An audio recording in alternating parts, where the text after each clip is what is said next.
Well, there you go. The engine's connected to the transmission. Well, sort of. As most of you folks know, we've begun the diesel swap experiment on our 1995 Saturn Coupe. More specifically, we're going to mate a Kubota D722 Super Mini Diesel to our Saturn driveline and see how fast we can make this car go. Now, engine swaps in general are not easy to do. There are all kinds of hurdles that need to be jumped, and generally speaking, that means custom-made parts and precision measurements. Today, we're going to focus on a major component of our engine swap, and that's the clutch and flywheel modifications that need to be done in order to properly couple our little diesel engine to the Saturn transmission.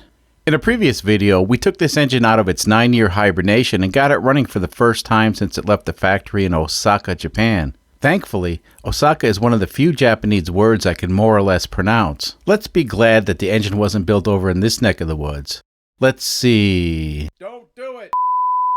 Alright, getting the engine prepped for its first start required changing the oil pan and a few other minor details. As it turns out, this engine runs really well, which I reckon isn't much of a surprise for folks who are familiar with the Kubota brand. A few of the people in the audience recommended that we inspect the water pump bolts, as this engine may have been built with less than ideal length bolts, but as far as we can tell, the bolts look fine. Anyway, we let this engine run for a while and confirmed that there were no oil or coolant leaks. Basically, this engine's a very nice starting point for our experiment.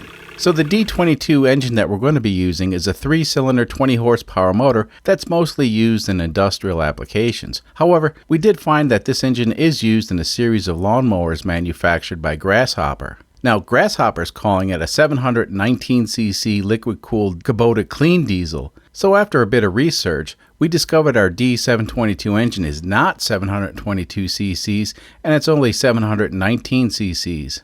For the folks who find math hard, that means the engine's 3cc smaller than we originally thought. Well, 3cc isn't much, and I think we'll be okay. As a matter of fact, this is what a 3cc engine looks like. And it's used to power one of these noisy contraptions that your neighbor's kid likes to race up and down the street at all hours. Wait, I think I'm getting off track. Anyway, we did a lot of research on the Super Mini diesel engine and the applications it's used in. The reason is, we wanted to find an off-the-shelf clutch and flywheel assembly that we could bolt up to our engine. You know, because we're just as lazy as everybody else. And guess what? We didn't find anything that would work.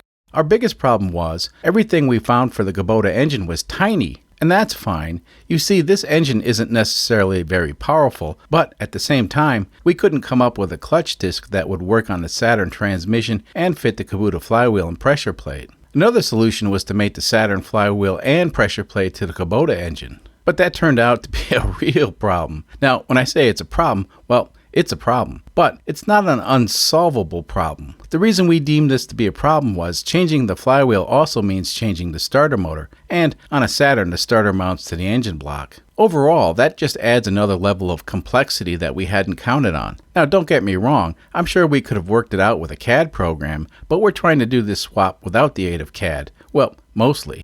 So someone in our group had the brilliant idea of bolting the Saturn flywheel to the Kubota flywheel. And that almost seemed reasonable. Almost.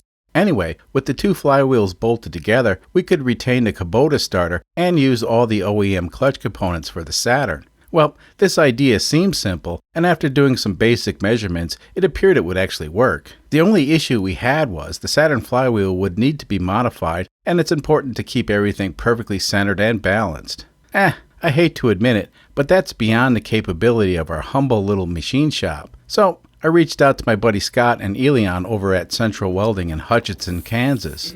So, armed with a detailed drawing, I jumped into the Saturn wagon and headed over to Central Welding.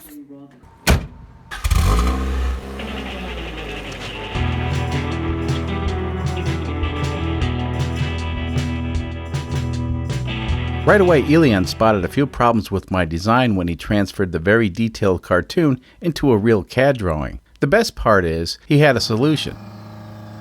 So as we can see here, Central Welding used their CNC gizmo to clean up the back side of the flywheel so it would mount against the Kubota flywheel perfectly flat.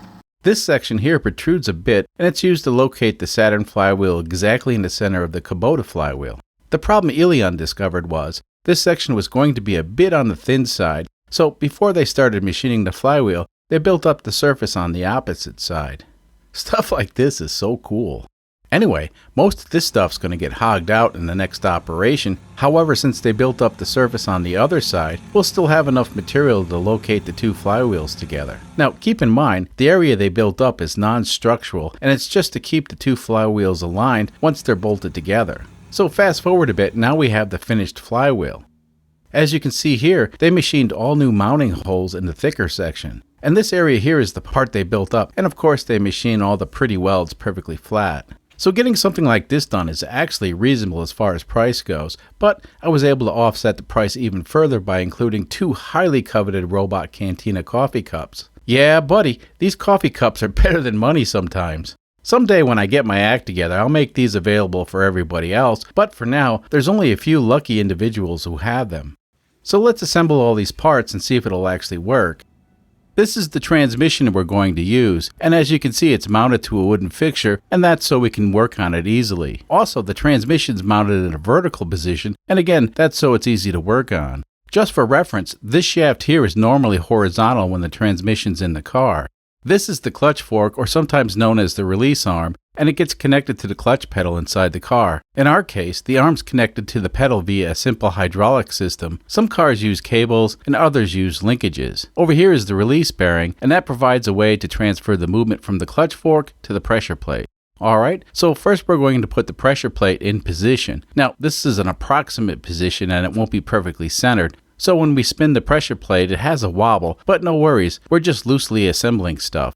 Next is the clutch disc. So this disc engages with the splined input shaft on the transmission. And as you can see here, the hub on the disc has splines broached into the center. All of the torque the engine generates is transmitted through these splines in order to transfer the power to the transmission. A passenger car clutch like this one has a lot of flexibility in order to limit the shock to the transmission while shifting through the gears. These springs absorb a lot of the shock load, and we also have some limited flexibility between the hub and the friction area. So when the car is driven normally, all this stuff will make the engagement of the clutch softer without sacrificing grip.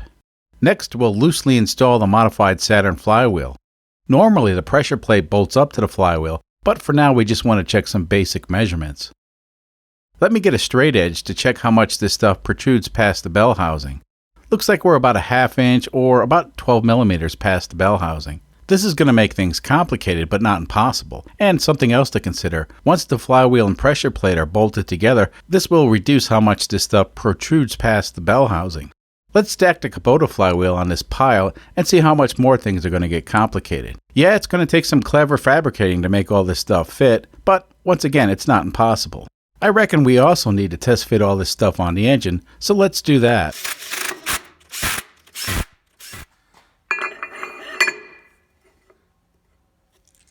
Due to the limited space, we're using Allen head bolts that we purchased through McMaster Car. Normally, I like to go the cheap route and get this stuff through the Jungle site. However, in this case, I didn't exactly trust the quality of the fasteners from the Jungle site and decided to play it safe and get them from a more trusted source. You know, with my luck, all these bolts probably come from the same offshore manufacturing facility, but it makes me happy to spend a few extra dollars. Now when the time comes to assemble this for real, we'll use Loctite on the bolt for a little extra security. The clutch alignment tool that they supply with a Saturn clutch kit is totally useless on this application. Yeah, and good luck trying to find a clutch alignment tool for a Saturn with a Kubota engine. I suspect the demand for such a tool is practically zero, but not zero. So we modified the tool with a 3D printed extension. This, folks, is the only clutch alignment tool for a Kubota-powered Saturn in the entire universe, and we have it. I reckon the folks on Altar 7 may have something similar, but the shipping would take 16.7 years, and we ain't got time for that. What the hell? When you think about engine swaps, the goal is usually to improve performance, but this channel has a history of doing things backwards. And what I mean by that is, previously we lost performance with our swaps. This experiment will be no exception. However, we will try to get the car to go as fast as we can once the swap is complete. Now this flywheel modification was never intended to handle the power of a big block Chevy V8. Instead, this flywheel will be exposed to a mere 20 horsepower and 34 pounds-feet of torque. I think it's fair to say the engine will never spin faster than 4,000 RPM, so overall this mod should be adequate. But only time will tell. Now we didn't start with a cheapo, no-name flywheel. Instead, we purchased a brand new Luke flywheel. Although it's hard to say where this flywheel was originally manufactured, we do know that Luke is headquartered in Germany, so at the very least, we believe it was a good foundation to build from. Anyway, so far everything's looking good. I think it's time to lower the engine back to the floor and test fit this engine to the transmission and see what other kinds of problems we can find. Well, we got the transmission kinda in position. It's going to take a minute to line everything up and slide the input shaft of the trans into the clutch assembly. Be right back.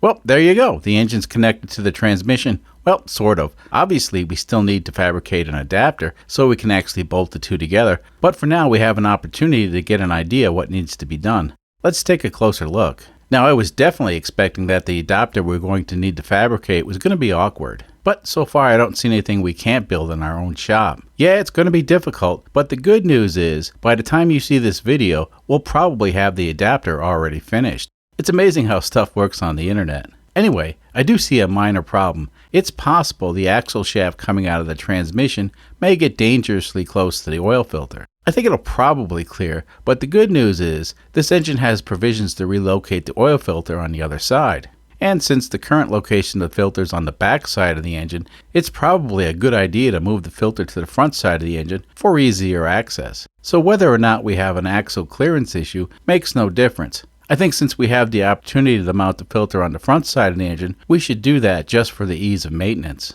Now in the next episode, we'll walk you through the process of fabricating the engine to transmission adapter, and that should be fun. You know, at this point, I really want to drag this engine outside and fire it up, but it's 8 o'clock Saturday night, and I really have to get this video out by tomorrow. If you want to keep getting updates on this diesel project, maybe now is a good time to subscribe. Of course, hitting the like button helps us know that you enjoyed the video, and as always, feel free to leave a comment. Until next time.